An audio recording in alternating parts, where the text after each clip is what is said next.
कुठल्याही ऑर्गनायझेशनमध्ये 3 प्रकारचे लोक असतात इन एनी ऑर्गनायझेशन. मग ती रिझर्व्ह बँक ऑफ इंडिया असेल, नाही तर इंडियन आर्मी असेल, मिनिस्ट्री ऑफ डिफेन्स असेल. मी माझ्या पूर्ण करिअरमध्ये मागच्या 12 वर्षामध्ये ह्या सगळ्या ऑर्गनायझेशन्समध्ये ट्रेनिंग देऊन आलोय. कॉन्झिक्युटिव्ह ट्रेनिंग दिल्यात, लगातार ट्रेनिंग दिल्यात आणि मी बघितलंय 3 प्रकारचे लोक प्रत्येक ऑर्गनायझेशनमध्ये असतात. पहिला प्रकार the professionals who are givers, जे सातत्याने मी काय देऊ शकतो ह्याबद्दल चर्चा करत असतात, ह्याबद्दल बोलत असतात. दुसऱ्या प्रकारचे लोक जे मॅचर्सच्या भूमिकेत असतात. तुम्ही माझ्यासाठी एवढं केलं तर मी तुमच्यासाठी एवढं करेन, माझा पगार एवढा आहे तर मी एवढंच काम करेन. दिस पीपल ऑलवेज मॅच. तुम्ही माझ्यासाठी एवढं करा, मी तुमच्यासाठी तेवढं करेन. तुम्ही माझ्या लग्नात नाही आले, मी तुमच्या लग्नात नाही येणार. Always matching. आणि ऑफिसेसमध्ये नाही, नात्या गोत्यांमध्ये पण असे लोक असतात.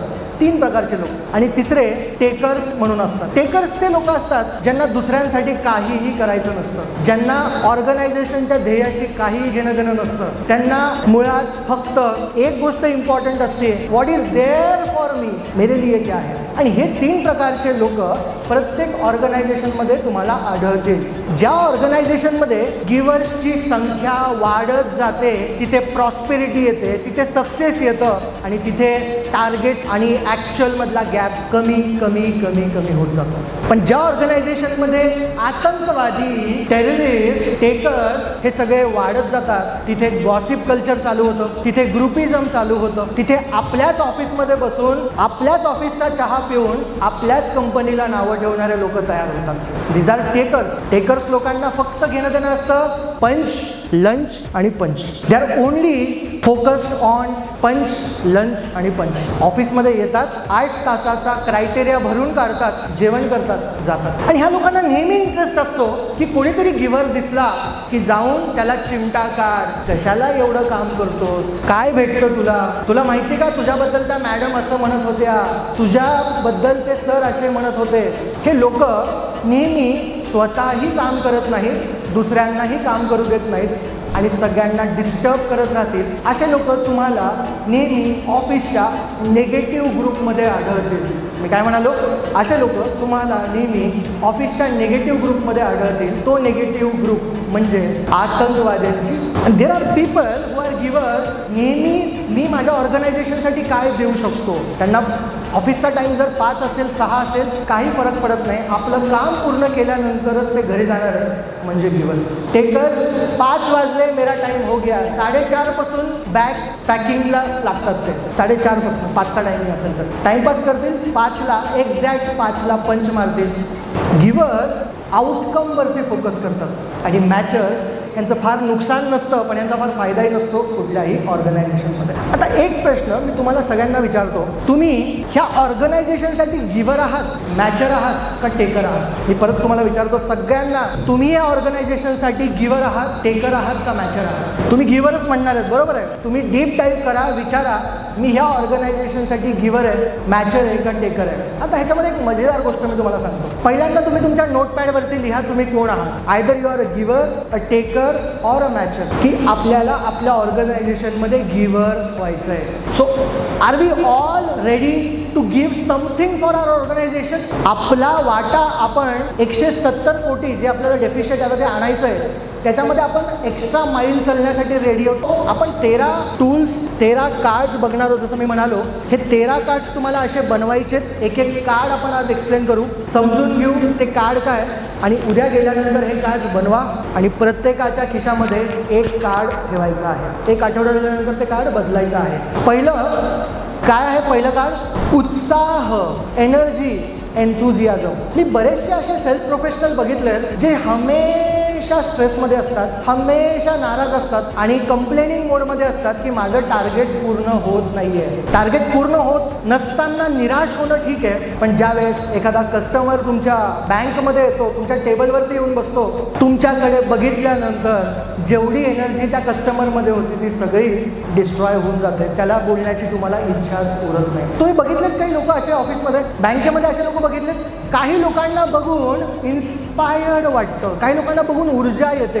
शेखर सर मगाशी हॉलमध्ये आले, बघून ऊर्जा, चेहऱ्यावरती ग्लो, एन्थुझियाझम, एनर्जी वाटली पाहिजे चेहऱ्यावरती बघून. तुम्ही जर मरगळलेले, थकलेले जर बँकेमध्ये येऊन बसत असाल, मी तुम्हाला सांगतो तुमचे टार्गेट, इंडिव्हिज्युअल टार्गेट्स पूर्ण होत नाही. पहिला उसूल आहे की तुमचं एनर्जी म्हणजे तुमच्या ग्राहकाचा मूड. तुमच्या एनर्जीवरनं ठरत असतं की तुमच्या ग्राहकाचा मूड कसा असणार आहे. आता तुमच्यापैकी बरेच जण म्हणतील, सर तुम्हाला माहित नाही आमच्या लाईफमध्ये किती प्रॉब्लेम आहेत, सर तुम्हाला माहित नाही आमच्या स्वतःचे किती EMI चालू आहेत, सर तुम्हाला माहित नाही माझी बायको मला किती त्रास देते, सर माझी सासू किती त्रास देते तुम्हाला माहित नाही. आणि ह्या सगळ्या गुताडामुळे माझी लाईफ कुठेतरी ग्रो होत नाही, कुठेतरी माझा मूड फ्रेश नसतो, कुठेतरी इम्पॅक्ट माझ्या सेल्सवरती होतो. फ्रँक बेटगर आपल्या पुस्तकात म्हणतात की सेल्स प्रोफेशनलचा पहिला रूल, पहिला कायदा एन्थुझियाझम आहे. आणि समजा एन्थुझियाझम येत नसेल, बघा आपण इथे इम्प्लिमेंटेशनवरती बोलतोय, मला सांगणं फार सोपं आहे, उत्साही राहा, एन्थुझियास्टिक राहा. प्रश्न आहे की राहायचं कसं. सॉन्ग एखादं लावायचं ज्याने तुम्हाला बरं वाटेल, ठीक आहे, एक चांगला टूल आहे. नियंत्रण मिळवणे, सेल्फ कंट्रोल मिळवणे, ठीक आहे. ब्रीदिंग टेक्निक्स, श्वास घ्यायचा, मोठा श्वास घ्या, छोटा श्वास, ठीक आहे. आणखीन काय, अशा व्यक्तीच्या सावलीत राहायचं जो चांगला आहे, पॉझिटिव्ह आहे, तिथूनच एनर्जी घेऊन येणे. बघा माझा सिंपल प्रश्न हा आहे की आपल्याला मराठीत म्हणतात की कळतंय पण वळत नाहीये. कळतंय,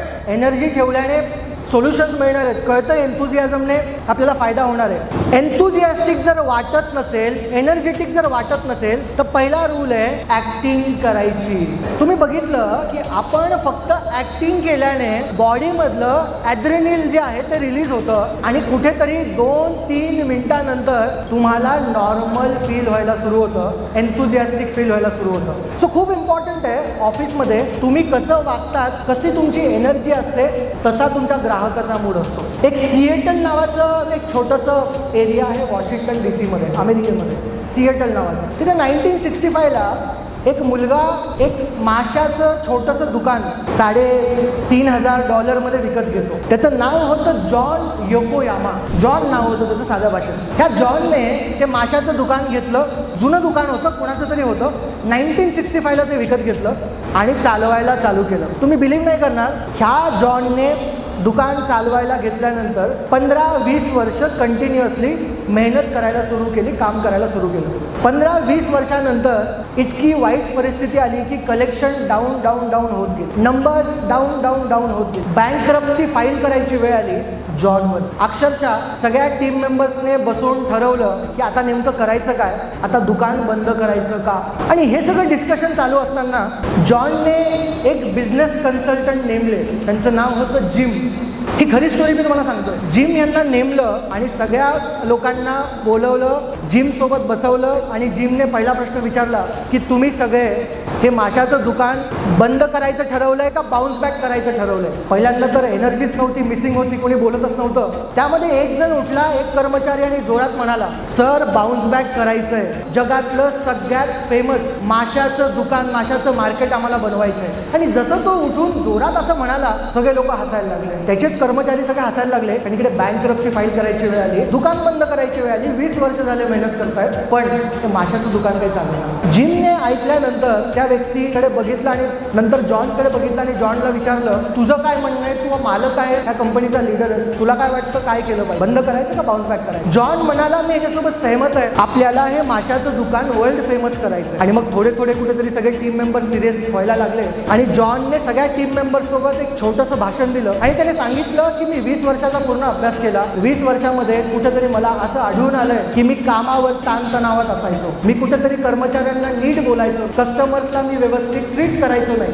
आणि सारखं मरगळलेला डाऊन असलेला व्यक्ती बिझनेसमध्ये असल्यामुळे माझी टीम पण कुठेतरी तशीच झाली आहे. उद्यापासून आपण आपला ॲटिट्यूड चेंज करूया, ॲटिट्यूड चेंज करूया म्हणून ह्या सगळ्यांनी ठरवलं. आणि दुसऱ्या दिवशी सगळे माशाच्या दुकानावरती गेले आणि माशाच्या दुकानावरती गेल्यानंतर सगळ्या टीम मेंबर्सचा ॲटिट्यूड बदललेला दिसला. तुम्ही शॉक व्हाल तो ॲटिट्यूड काय होता. प्रत्येक कर्मचारी त्या माशाच्या दुकानामध्ये एक मासा घेऊन दुसऱ्याकडे फेकत होता. तुम्ही म्हणाल हे काय पोरखं आहे, एक मासा दुसऱ्याकडे फेकतोय, तो तिसऱ्याकडे फेकतोय, कोणीतरी जोरजोरात गाणे म्हणतंय, कोणीतरी तबला वाजवतंय, कोणी ड्रम वाजवतंय. कस्टमर समोरून चालले, थांबतायत की नेमकं काय चालू आहे बघण्यासाठी. फुटफॉल्स वाढत गेला, लोक थांबत गेले तो प्ले बघण्यासाठी. ते गाणे, कस्टमरचे नावं घेऊन ते बोलवायला लागले. आणि इतकं सगळं ड्रास्टिक ॲटिट्यूड चेंज झाल्यामुळं त्या दुकानात सातत्याने एनर्जी फ्लो व्हायला लागली. आणि खरी स्टोरी मी तुम्हाला सांगतो, हायपोथेटिकल नाही. जॉनचं माशाचं दुकान इतकं मोठं झालं, इतकं मोठं झालं की गुड मॉर्निंग अमेरिका नावाचं एक टीव्ही शो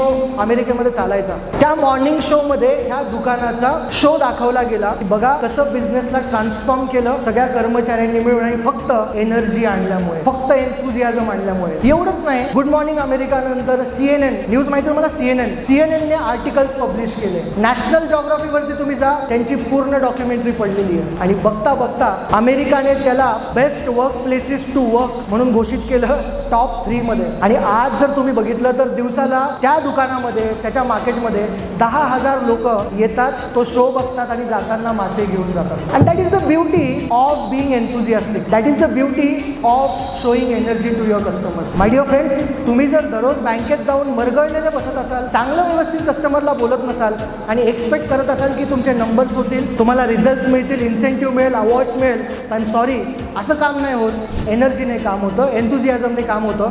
तर पहिलं कार्ड जे आहे आपलं, we will be enthusiastic. Enthusiastic वाटत नसेल तर ॲक्टिंग करायची, कारण एन्थुझियाझममुळे तुमच्या ग्राहकाचा मूड हा चेंज होत असतो. ओके, दुसरं कार्ड आपलं आहे, it is about having pride.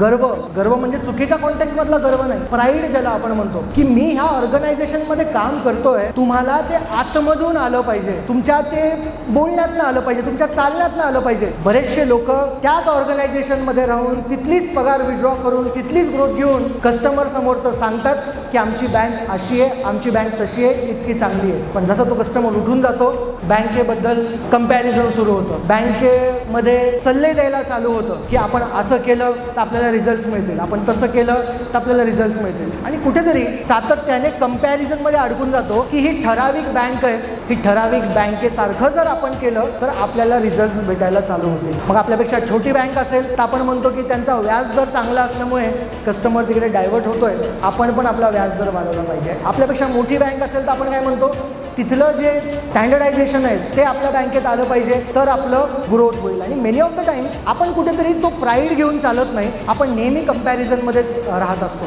Bullet एक राईट एक्झाम्पल आहे टू अंडरस्टँड. रॉयल एनफिल्डची जी बुलेट गाडी आहे, खूप जुनी गाडी, इंग्लंडमध्ये जी कंपनी रजिस्टर झाली ती जवळपास 1895 मध्ये ही कंपनी रजिस्टर झाली होती. आणि इंग्लंडमध्ये हे गाड्या विकायचे. पहिले तर सायकल्स विकायचे, त्यानंतर मग ते गाड्या विकायला सुरू केले. आणि स्पेशली भारताचं बोलायचं झालं तर 1955 मध्ये रॉयल एनफिल्डला एक मोठी ऑर्डर येते. ती ऑर्डर येते इंडियन आर्मीकडनं, मिनिस्ट्री ऑफ डिफेन्सकडनं. 800 गाड्यांची ऑर्डर ही रॉयल एनफिल्डला मिळते. 800 गाड्या भारतात डिलिव्हर होतात. आणि त्या दिवशी कंपनी डिसाईड करते की भारतामध्ये ह्या गाडीचं रिक्वायरमेंट आहे, डिमांड आहे, आपण भारतात एक प्लांट टाकू. त्यावेळेसचं मद्रास, त्यावेळेसचं चेन्नई, तिथे प्लांट टाकण्यात येतो आणि रॉयल एनफिल्डचं प्रोडक्शन भारतामध्ये सुरू होतं. बघता बघता ओरिजिनल जो प्लांट आहे इंग्लंडमधला तो बंद होऊन जातो, तिथे गाड्या विकत नाही. उरला सुरला एक प्लांट भारतामध्ये चालतो. आणि बघता बघता रॉयल एनफिल्डची दशा हे कुठेतरी खाली खाली होत जाते, कारण मार्केटमध्ये होंडा, सुझुकी, TVS अशा अनेक प्रकारच्या गाड्या मार्केटमध्ये आलेल्या असतात. चांगलं मायलेज, हलकी गाडी, स्वस्त गाडी, फॅमिली गाडी म्हणून विकतात. आणि कस्टमर कुठेतरी हळूहळू रॉयल एनफिल्ड पासून दूर दूर दूर जायला सुरू होतात. आणि मग जवळपास 1990s मधली गोष्ट आहे, एक बोर्ड मीटिंग चालते. बोर्ड मीटिंगमध्ये सगळ्यांना बोलवलं जातं. आयशर मोटर्स पॅरेंट कंपनी याची बोर्ड मीटिंगमध्ये सगळ्यांना बोलवलं जातं. आणि त्या बोर्ड मीटिंगमध्ये सगळ्यांना विचारलं जातं की इतकं प्रोडक्शन डाऊन झालंय की आता ही कंपनी चालवायला आपल्याला वायबल नाही, बंद करून टाकायची का? आणि सगळे त्याच्यावरती सहमत होतात. सगळे म्हणतात की हे बंद केलेलं चांगलं आहे आपल्या कंपनीसाठी. कारण आयशर मोटर्स त्यावेळेस 15 सेगमेंटमध्ये काम करत होते, 15 वेगळे प्रोडक्ट्स त्यांचे होते. आणि हे सगळं डिस्कशन चालू असताना एक 26 वर्षाचा मुलगा जागेवरनं उभा राहतो. आणि तो, त्याचं नाव सिद्धार्थ लाल, तो जागेवरनं उभा राहतो आणि तो म्हणतो की सर मला 2 वर्ष तुम्ही देऊ शकतात का? सगळेजण एकमेकांकडे बघतात, त्यांना समजत नाही की अजून 2 वर्ष जरा एक्सटेंड करायचं आहे का? सिद्धार्थ म्हणतो मला फक्त 2 वर्ष द्या. 2 वर्षात जर मी ह्या गाडीला ट्रान्सफॉर्म नाही करू शकलो तर ही गाडी आपण बंद करून टाकू. आणि सगळे बोर्ड मीटिंगमध्ये एक कन्क्लुजनला येतात की सिद्धार्थकडे 26 वर्षाचा यंग मुलगा, त्याच्याकडे हे गाड्याचं आपण रॉयल एनफिल्डचं देऊन टाकूया. सगळ्यात आधी सिद्धार्थ ऑफिसला गेल्यानंतर सगळा फोकस हा रॉयल एनफिल्डकडे घेऊन येतो. कंपनी जसं मी म्हणालो 15 वेगळ्या सेगमेंटमध्ये काम करत होती. सिद्धार्थ म्हणतो मी 2 गोष्टीवरती फोकस करेल, रॉयल एनफिल्ड आणि ट्रक्स 2 सेगमेंटमध्ये. आणि त्याचा फोकस हा 2 सेगमेंटवरती सुरू होतो. जसं त्याचा फोकस ह्या 2 सेगमेंटवरती सुरू होतो, बरेच जण येऊन त्याला सल्ला द्यायला सुरू करतात. कोणी म्हणतं गाडी हलकी करूया का, कोणी म्हणतं ॲव्हरेज कमी करूया का, कोणी म्हणतं यार ही 650 सीसीची गाडी आहे, थोडी सीसी आपण कमी करूया म्हणजे विकायला सोपं होईल. सिद्धार्थ ना सीसी कमी करतो, सिद्धार्थ ना इंजिन चेंज करतो, ना त्याचं डिझाईन चेंज करतो. सिद्धार्थ म्हणतो हे जसं आहे मला प्राईड आहे ह्या गाडीबद्दल, ही जशी आहे तशीच मला ह्याला घेऊन जायचे. मला सुपेरियर नको आहे कुठल्या गाडीपेक्षा. मला रॉयल एनफिल्डला कम्पेअर नाही करायचं कोणासोबत, मला त्याला बेटर नाही बनवायचं, मला त्याला डिफरंट बनवायचं आहे. मला कोणापेक्षा बेटर नाही बनायचं, मला डिफरंट बनायचं आहे. कारण माझा एक सेगमेंट आहे, माझी एक टार्गेट ऑडियन्स आहे, मला त्याच्यावरती फोकस करायचं आहे. आणि मग सिद्धार्थ ॲज एक्सपेक्टेड 2 वर्षामध्ये गाडीचा सेल वाढतो. मी म्हणालो काहीच चेंज करत नाही, ओनली फोकस ऑन ब्रँडिंग. आज तुम्ही बघितलं असेल रॉयल एनफिल्ड 650 सीसी मध्ये कुठलाच कॉम्पिटिटर अवतीभवती सुद्धा नाही आहे. हे का घडलं? कारण टीमचा बिलीफ होता की आपण डिफरंट आहोत, आपल्याला गर्व असला पाहिजे आपण जे आहोत. मूल्यांकन जे आहेत आपले, प्रिन्सिपल जे आहेत, हे सगळे आपले डिफरंट आहेत दुसऱ्या बँकेपेक्षा. आणि म्हणून ज्यावेळेस तुम्ही गर्व, प्राईड, अभिमान तुमच्या बोलण्या चालण्यातनं आणतात, त्यावेळेस कस्टमर हा कन्व्हिन्स व्हायला सुरू होतो. तुमच्यापैकी बऱ्याच जणांना वाटतं की टेबलवरती बसून मी कस्टमरला कौतुक करतोय बँकेचं, पण मनात कुठेतरी प्राऊड नाही आहे, मनात कुठेतरी कंपॅरिझन आहे. अशा केसेसमध्ये कस्टमर कन्वर्ट होत नाही. तुम्हाला असं वाटतं की मी बोलताना कौतुक करतोय,